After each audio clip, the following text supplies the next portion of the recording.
I texted the family group chat flight lands at 5 p.m. Can someone pick me up? My hands were still shaking from the graveside dirt I'd wiped off them in Seoul. I had buried my wife less than 12 hours earlier. My brother replied, "We're busy, try Uber." My mom added, "Why didn't you plan better?" And like a trained reflex, I typed back, "No worries." But that night when the news showed what happened to me after I walked into that freezing, flooded house, they dropped their phones like it was the first time they'd ever seen me bleed. I'm Cassian Holt, and this is the moment everything I thought I knew about family burned down to the foundation. Before I share my story, I want to know you're here with me. Just say, listening in the comments, or tell me where you're watching from. I love seeing how far my story can reach. Sometimes even the smallest connection makes a heavy story feel a little less lonely. Thank you. And now, here's my story. And if this kind of real human story matters to you, please consider subscribing. It helps more than you know, especially to someone who spent a long time believing no one was listening. The cabin lights dimmed as the plane began its descent into Denver, but my eyes were too raw, too swollen from 30 straight hours of travel and grief to adjust. I sat there 32 exhausted beyond reason, still wearing the same black shirt I'd buried my wife in 2 days earlier, feeling my skin crack under the recycled air. My spine locked from sleeping upright and my head pulsing with a slow, stubborn ache I'd carried since Seoul. For hours, one sentence had looped in my mind like a cruel screensaver. I just buried my wife on the other side of the world. My thumb rubbed the indentation on my wedding band until the metal warmed under my touch. For a split second, the image of Seraphine's grave, small, quiet, tucked beneath a line of pines on a hillside outside Seoul, flashed so vividly in my mind that I forgot where I was. The plane, the strangers, the hum of engines, they all vanished behind that single image. Then the captain spoke, breaking the trance, announcing our final approach. I swallowed hard and turned on my phone. Notifications exploded across the screen, emails from work, alerts from my bank, and a winter advisory warning Colorado residents to keep heat running because temperatures were dropping into dangerously low territory. I barely processed any of them. What I opened instead was the family group chat, Holt Crew. 4 members, my brother Nolan, my mother Marianne, my father Grant, and me, the one who always reached out first, the one who filled the silence when the rest of them didn't. My fingers hovered for a moment before typing. Flight lands at 5 p.m. Can someone pick me up? Simple. Reasonable.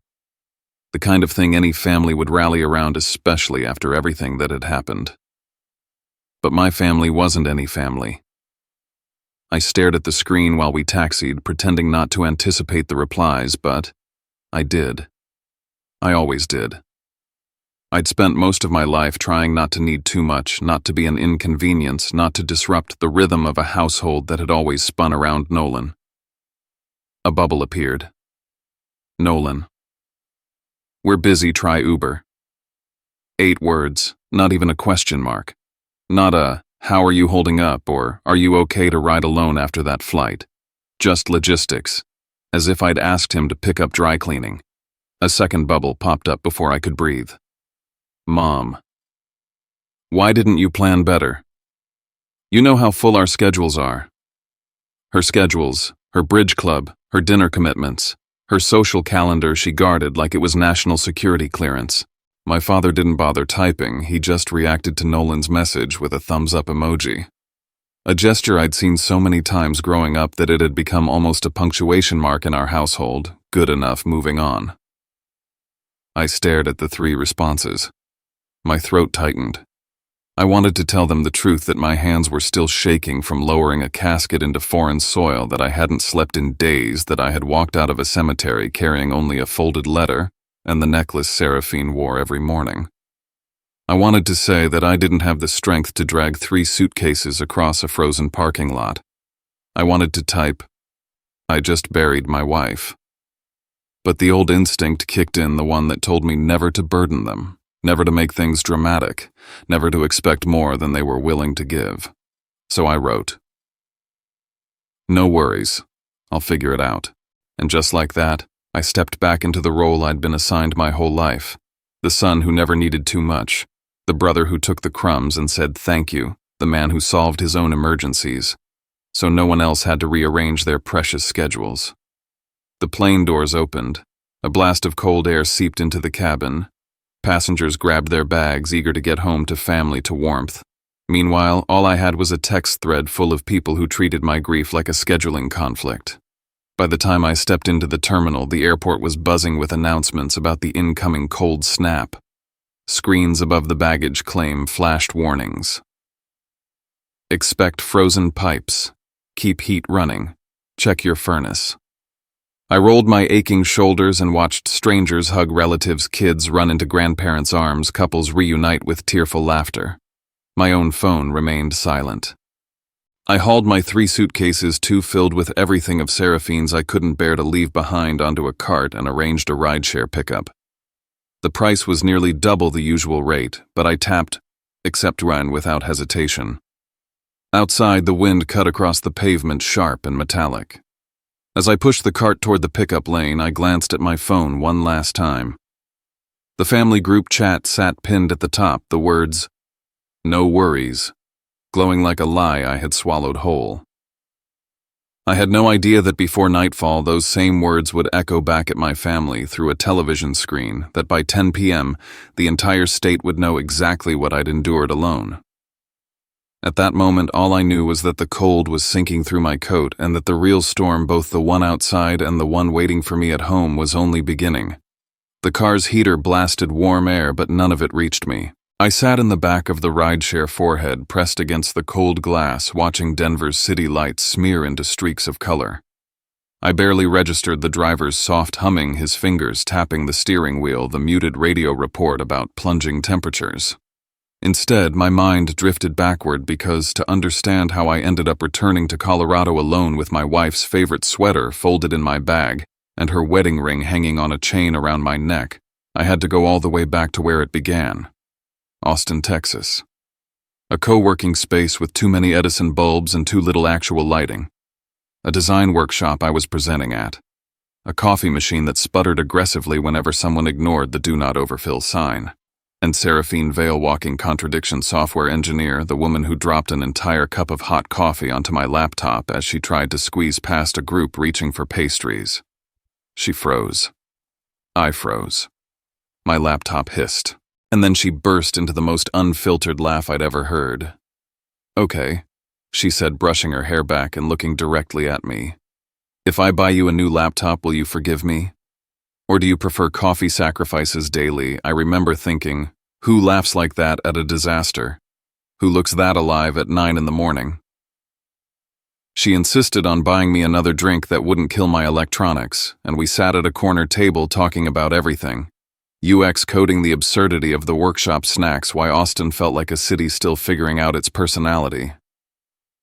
My phone buzzed non-stop during that conversation. The whole crew group chat was going wild over Nolan's newest sales award. Memes, photos, my mother's proud paragraphs written like a press release. Not one person noticed I was presenting that morning, even though I'd told them 2 weeks earlier. Seraphine saw the notifications lighting up my screen. She raised an eyebrow. "Your family's enthusiastic," she said, "but none of them asked how your talk went." I shrugged. I'd spent my whole life shrugging off things that hurt.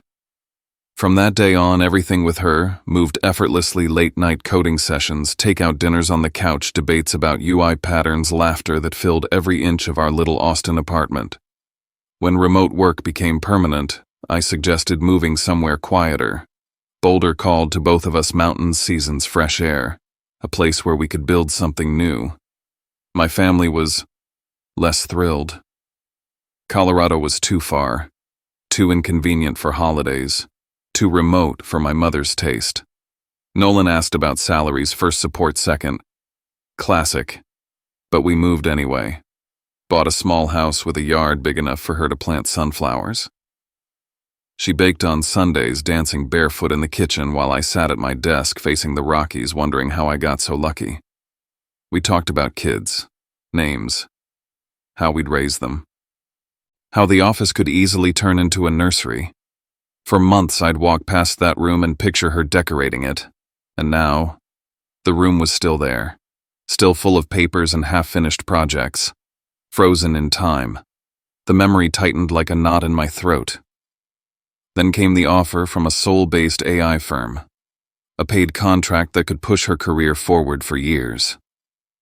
The night she told me about it, she kept apologizing, worried it would take her too far from me.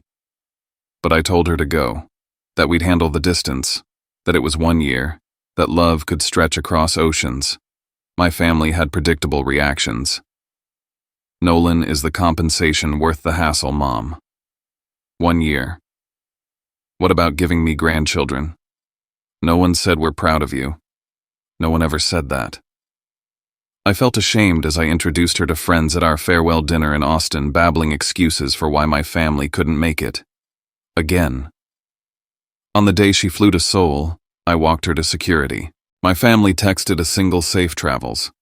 Right before she stepped through the gate, she leaned in close and whispered, "If anything ever happens to me, don't let anyone tell you you're asking for too much."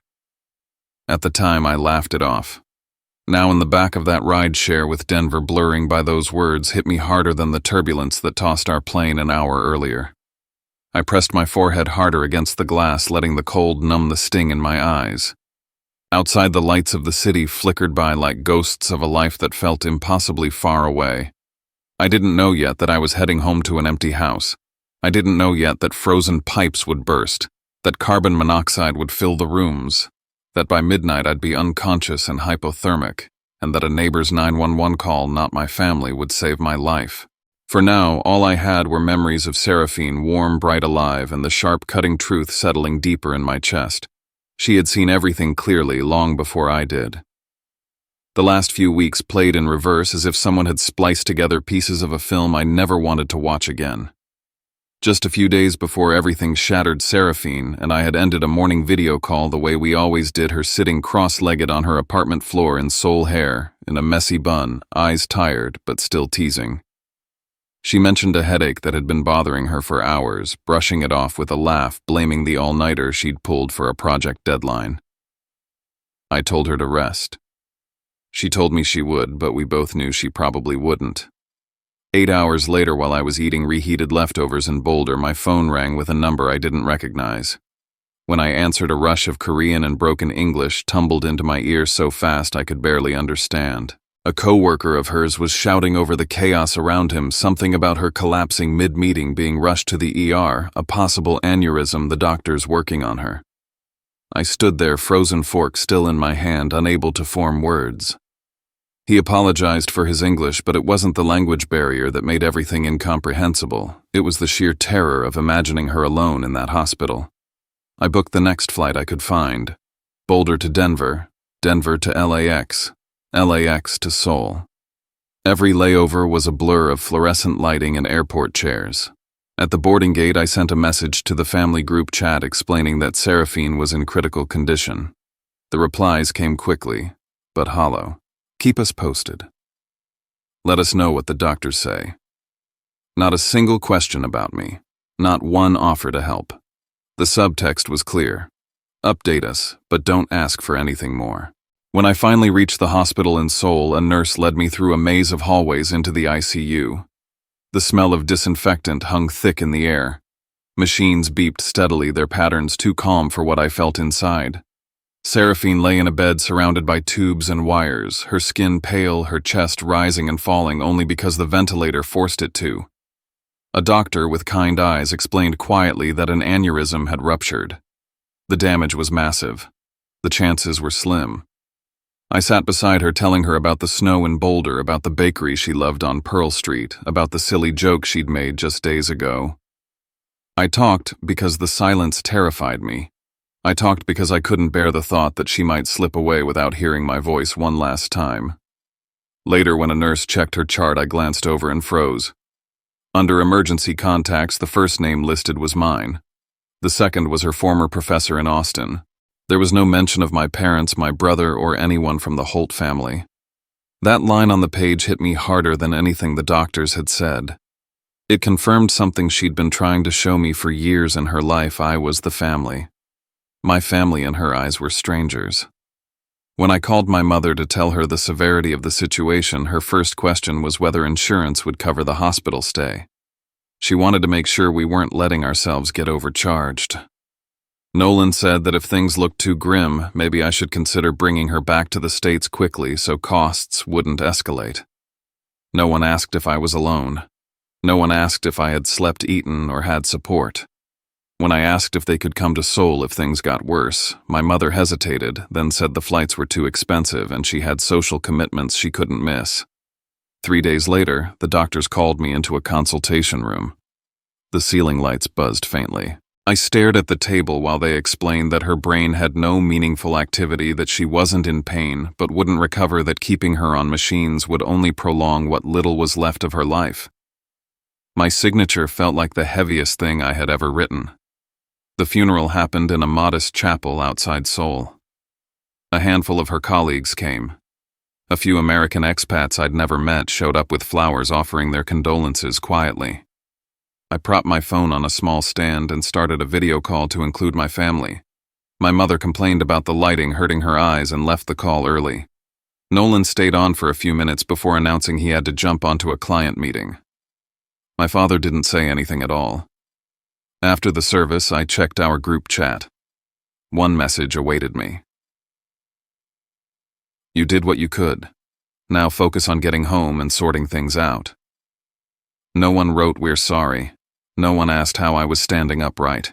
The days after the funeral were a blur of paperwork. I ran back and forth between government offices, translators, and the U.S. consulate. When I inquired about bringing her body home, the cost was staggering, far beyond anything I could manage. Insurance would only cover a portion. Exhausted and nearly out of money, I made a choice I never imagined I'd have to bury her in Seoul, not in the place she once called home. My mother's response when I informed her was just another blow. "Do whatever you think is reasonable. Just don't take out loans from us." I picked a burial plot on a quiet hillside overlooking maple trees turning red in the winter cold. I tucked a worn paperback, a small photo, and a Rockies keychain beside the headstone during my last visit before flying out. I told her I would come back. I promised I would keep going, even though I no longer understood how. As I walked back toward the exit, 2 of her coworkers whispered to each other, glancing at me with pity. One said softly, "Usually family comes." The words stung more than the cold wind. By the time I boarded my flight back to the U.S., I was nearly maxed out on my credit card, drained in every possible way. I remember staring at the flight map on the screen in front of me, a thin blue line stretching across the Pacific, thinking the worst was behind me. I thought I was going home to rest, to recover, to let myself fall apart in familiar walls. But whatever I imagined as safe or home no longer existed. And the real storm, the one waiting for me in Boulder, hadn't even begun. The drive from Denver International Airport to Boulder felt endless. I sat slumped in the back seat of the rideshare, my head heavy against the window, the city lights dissolving into streaks of white and gold. The driver, Paul, tried to make gentle conversation, asking how my trip had been. I muttered something vague, unwilling to let the words "I buried my wife alone on the other side of the world" escape my mouth. Saying it would have broken me. My phone buzzed. More messages from the family group chat. I didn't open them. Letting them sit there felt like a punishment I deserved for still expecting something different, for hoping they might have changed in the span of a few days. The radio murmured warnings about a coming cold front, temperatures dropping below zero, pipes freezing, heating systems needing to stay on through the night. I listened distantly, never imagining those warnings would become the thread connecting everything that happened next. Paul pulled into my driveway just as dusk fell. The air outside was sharp enough to sting my lungs. I dragged my suitcases up the steps, unlocked the door, and stepped into complete darkness. The house felt frozen, still untouched. I flipped the light switch. Nothing happened. My stomach tightened. The temperature inside was bitter. I checked the thermostat off. Completely off. Before leaving for Seoul, I had asked my mother to turn the heat on the day before I returned. She'd agreed without hesitation, yet the screen blinked blankly, lifeless. I walked into the kitchen, hoping to find something, anything that made the place feel less abandoned. The refrigerator held only condiments long expired and a few containers of food mottled with mold. Nolan had promised he'd restock the fridge for me. Another promise evaporated.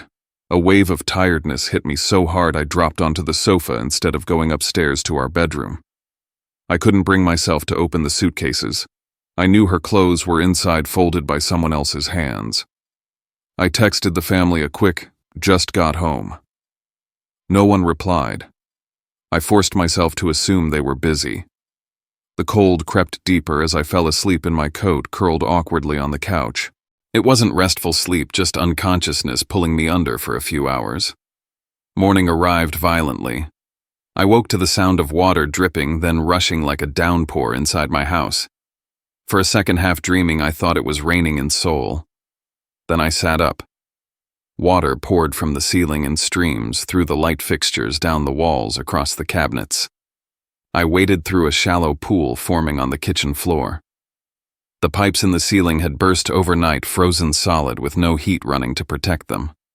The warnings I'd ignored on the radio came back like a cruel taunt. I scrambled to find an emergency plumber. Every line I called said the same thing: too many burst pipes, earliest appointment in 3 to 4 days. The house kept flooding while my breath fogged in front of me. In desperation, I called Nolan. I told him the house was unlivable, the temperature freezing, and asked if I could stay with him for a few nights. He said their guest room was full of storage boxes and that he and his wife were hosting a dinner with clients that evening. He suggested I get a motel or file an insurance claim. When I called my mother, she said she was preparing for her bridge club to meet the next day and didn't want to disrupt the arrangement. She added that my father's back was bothering him and he couldn't handle extra stress. She urged me not to overreact and to find a solution on my own. My father came on the line for a moment, told me to stay warm, and handed the phone back to her. Standing in the freezing water pooling at my feet, I realized that if I were drowning, they'd still ask me to schedule it around their plans. The lights began flickering. Water had seeped into the fixtures, and a plumber on the phone warned me to shut off some of the circuits to avoid a fire. Groggy and lightheaded, I went down to the basement to find the electrical panel. The stairs were slick. The basement floor glistened with a thin sheet of water. I shuffled toward the panel, telling myself it would only take a second. My hand touched the metal box, and at that exact moment my foot slid. I fell, my arm striking the panel. A sharp current shot up my arm. Pain snapped through my chest. The world blinked out for an instant. When everything came back, I was on the floor, head throbbing, the side of my face wet with blood. I wasn't thinking clearly. I crawled back upstairs, forcing myself onto the sofa. The air in the house had grown colder. My fingers numbed. I could barely hold my phone. The carbon monoxide detector began screaming from somewhere behind me, but the sound seemed distant, swallowed by the fog creeping through my mind. I tried reaching for my phone again. My muscles refused to cooperate. My vision tunneled. A single fractured thought drifted through me. Maybe this wouldn't be the worst way to go. Maybe I'd see her again. What happened next I learned only after waking up in the hospital. Diane Foster, my neighbor across the street, noticed water pouring from beneath my front door. She heard the CO alarm blaring inside. When I didn't answer her knocking, she called 911. Firefighters broke down the door and found me unconscious, hypothermic, with dangerously high CO exposure. One of them picked up my phone from the floor. The screen lit up with the last messages in the Holt crew chat. Flight lands at 5 p.m. Can someone pick me up? We're busy. Try Uber. Why didn't you plan better? No worries. Those 4 lines glowing from a cracked screen in a freezing house became the unintentional prelude to everything that followed on the local news later that night. I came to in a blindingly white room, the steady beep of a monitor syncing with the pounding inside my skull.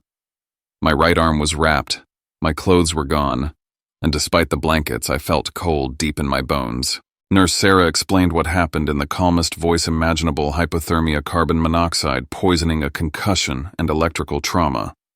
Another hour or 2, she said, and you might not have woken up. The thought hit harder than the shock itself. While I lay unconscious in a freezing house, my family had been living a completely normal evening: bridge club, dinner plans, client meetings. None of them knew. None had checked. Sarah began the intake questions. Who do you live with? Anyone nearby to help? When I told her my wife had died less than 2 weeks ago in Seoul, she put her pen down and really looked at me. You went through all of that alone? She asked. I nodded. She wrote something in my chart-limited family support, and for once the words felt accurate. What I didn't know was that my case had already caught someone's attention. A paramedic talking to a reporter covering storm injuries mentioned the man who just buried his wife overseas and almost froze to death alone.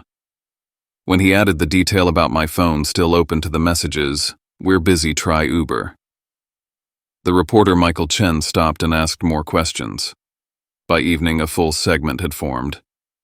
A Colorado man returns from his wife's overseas funeral, is denied a ride by family, and nearly dies after pipes burst during a historic freeze. They interviewed Diane, the neighbor who called 911 after seeing water pouring under my door.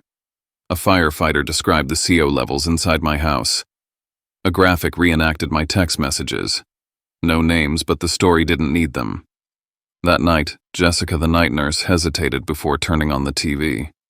You might want to see this, she said. I watched in silence as my life, my grief, my near death, my family's messages played out in front of thousands of people. Hearing a reporter read, "Why didn't you plan better?" felt like someone peeling open the part of me I'd been trying so hard to hold together. Within hours, screenshots spread online. Comments poured in. A hashtag built around my last message. No worries circulated with stories from strangers who had been dismissed by their own families. My parents and Nolan saw it too. Friends and colleagues started texting them, asking whether the man on TV was me. And that's why close to midnight my hospital door swung open. Nolan came in first, then my mother with a convenience store bouquet, then my father. They looked panicked, not with fear of losing me, but fear of what people thought. "Oh, Cassian," my mother said, smoothing her coat. "That report made everything sound terrible. People are misunderstanding. Misunderstanding. Not what happened to me, but how they looked." For the first time, I saw them clearly. The next morning, Dr. Patel explained my discharge needs no being alone for 48 hours, constant monitoring, heat meals, rest. Before he finished, my mother jumped in. "He'll come home with us. Family sticks together." Nolan nodded. "We've rearranged our schedules. The same people who rejected me 48 hours earlier now volunteered full-time support because a doctor was present and the public was watching." Dr. Patel turned to me. "What do you want, Cassian?" The question stunned me. No one in my family had asked that in years. After the doctor left, Jessica checked my vitals and lowered her voice. "You don't have to go with them if it doesn't feel right. We have options." The social worker later outlined them: a hotel offering me 2 free weeks, a restoration company repairing my home neighbor's rotating check-ins. My mother bristled. "He doesn't need strangers. This is a family matter," Nolan added. "If he accepts all that, people will think we abandoned him." The social worker asked quietly, "Did you—" Their silence was answer enough. I looked at them, my mother twisting her ring. Nolan scrolling nervously through notifications, my father staring at the floor. Then I heard Seraphine's voice in my memory. "Don't let anyone tell you you're asking for too much." I took a breath. "I'm choosing the hotel," I said. "I'm not ready to go with you." My mother stiffened. "You're embarrassing us." I answered. "I nearly died alone in my house. That embarrassment isn't mine." The room went silent. For the first time, I didn't back down. I didn't apologize. I chose what kept me alive, not what kept them comfortable. As the snow fell outside the hospital window, the social worker handed me the hotel paperwork. Jessica squeezed my shoulder. My family stood in a corner whispering, shaken not by my brush with death, but by losing control. And I realized this was the first decision in my life that truly belonged to me. My first days at the Denver hotel felt unreal. I stepped into a warm lobby, the scent of fresh coffee filling the air, a receptionist greeting me by name with a soft, "We're sorry for your loss." In my room waited a small gift basket and a handwritten card. "The community is here for you." It struck me that strangers had done more for me in 48 hours than my family had done in months. The social worker encouraged me to join a grief support group. The room was simple folding chairs, a whiteboard, quiet faces carrying their own storms. When it was my turn, I told the story fully for the first time, soul, the funeral alone, the empty airport ride, the freezing house, the CO alarm, the neighbor who saved me. A man across the circle said he'd seen the news, but hearing it from you is different. For once, my story wasn't treated like a headline, it was heard as pain. A few days later, Michael Chen asked for a follow-up interview. I hesitated, but the social worker's question lingered. Do you want others to shape your story, or do you want to? I agreed under the condition that I wouldn't name my family. Before filming, he showed me an email from someone with my family's last name asking the station to correct misunderstandings because the report made them look bad. I felt something inside me settle. If anyone was going to define the truth, it needed to be me. During the interview, I spoke plainly about grief, about needing only the basics, presence, warmth. One small act of care, and how strangers had stepped in where family hadn't. I said, I'm not telling this to shame anyone. I'm telling it for the people who think they're asking for too much when they're only asking not to be left alone. The segment aired that night. My phone flooded with missed calls from my mother and Nolan. When I finally answered, they accused me of airing private matters and making them look heartless. For the first time, I didn't apologize. If someone sees themselves in what I said, I told them that isn't my fault. Around that time, I kept thinking about Soul, about how lost I felt navigating everything alone. Seraphine had once dreamed of helping students study abroad without fear of emergencies, so I contacted our old university to establish a small scholarship in her name. The school told me a local foundation would match my contribution if I agreed to speak at the announcement. I flew to Texas for the ceremony. It was simple: students, faculty, a few reporters. I talked about Seraphine's courage, about the strangers who became my safety net, about how family is sometimes found, not inherited. When I finished, I noticed someone standing in the back near the door, my father. He didn't approach me. He didn't say a word. But he had been there the whole time. Days later, the university emailed to thank me and mentioned an anonymous donor who'd added a significant amount to the scholarship from someone trying to do a little better. I didn't need to ask who it was. I simply wrote back, "Leave it anonymous. The scholarship matters more than the name attached to it." Back in Boulder, my house felt different, warmer, safer. The restoration team had repaired everything: new flooring, insulated pipes, a smart thermostat set to keep the house from ever freezing again.